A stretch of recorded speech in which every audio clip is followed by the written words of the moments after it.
Mm, Back to talking about the Murder Mountain and meeting the caretaker. I first wanted to show you this wooden bridge before some cars come. This is an old wooden bridge. Oh, you can't see anything. Darn it. Okay, sorry, stupid idea, I guess. But anyway, so what happened was the oh, there's some of it, you can't see it, but this is an old wooden bridge.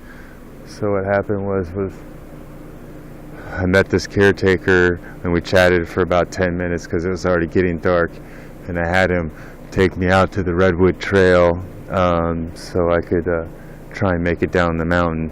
But his friend was missing, and he was all freaked out because his friend was supposed to be on the property with him or coming up the trail, and his friend wasn't coming up the trail, so he decided to walk down the trail. So he decided he could walk with me, at which point it got dark immediately, and we didn't have any flashlights because I left my security lights that I always have, which are LED, which last forever, in the car in my hurry to make it up the mountain, even though I was giving you videos at the same time as I was going up the mountain telling you how important it was to have survival gear on you. Nevertheless, I did have a lot of different objects that do light up, including this cell phone, and all my other cell phones all have lights, and everything I had on me I actually have. Oh, you see, if I'd have been more responsible and thoughtful, I actually had a flashlight in my backpack, in my solar GoPro battery charger is actually also a multi-tool charger, which has ports for charging any USB charger plugs into the actual battery charger, which plugs into the solar pack panel. It's all multifunctional, and the battery charger itself is a flashlight, so I could have just turned that on.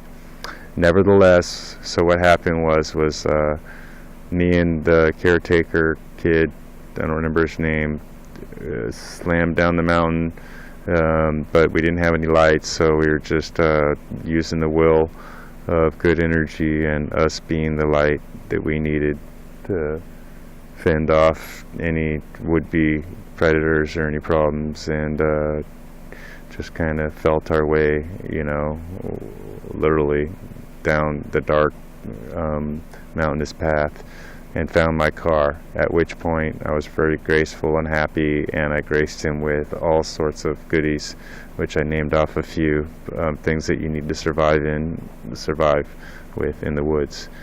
It was about that time that I was looking for more and more things to give him that I realized that I no longer had my carrying bag that I carry with me. I did have my backpack, which was full of my computer and other electronics, but I seemed to be missing at least one carry bag that I was actually carrying in my hand when I met him. And I didn't want to tell him this, but my wallet with my month's pay check was in there in cash, and that wasn't even on thought at the time, and so now I found myself having all this crazy stories that this guy had told me walking down the mountain about the Mansons and death and murder and stuff, and then finding myself having to go back up there with him and still be on his good grace and have him tell me that I could come spend the night and everything, at which point I thought, okay, I'm going to have to really pack up my bags to do that. And so I packed up my bags, and we hiked back up there, but now we had flashlights. And so we made it up the trail a lot quicker than we did down, at which point we did find my bags.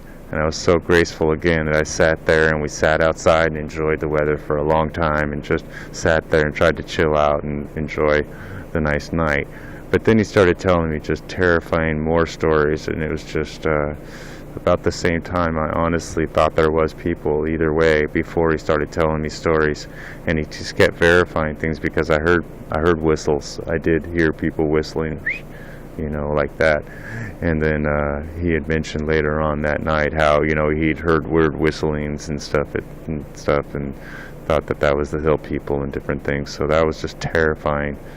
So I ended up having to sit there and just dwell on it every minute, like would it be safer to run down the mountain in the middle of the night, or would it be safer to stay in his cabin where he actually has a door and he had beds.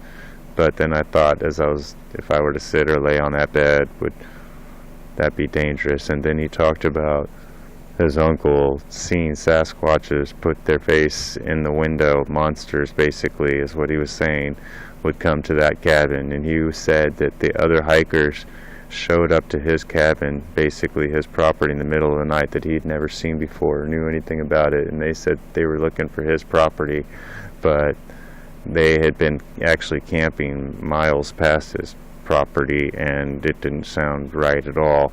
And then he said that those people were so terrified of their campground because there was people that came out of the woods in the middle of the wilderness is where we're at, and they surrounded those people that were laying there camping, and then they just walked back off in the woods, and they didn't have any flashlights. They weren't wearing jackets or camping gear or anything. And then he said that these people that were terrified from these other people ran into his property and asked if they could stay in his cabin and stuff with him because they were so terrified. And he said that they stayed there for 3 or 4 days or more, which that didn't sound right. But either way, he said they stayed there for a long time until they were not afraid to leave again. And he said that his friend was missing, and that's why he walked down the trail with me the first time. But I really don't know what happened about anything. But I can tell you one thing: I have had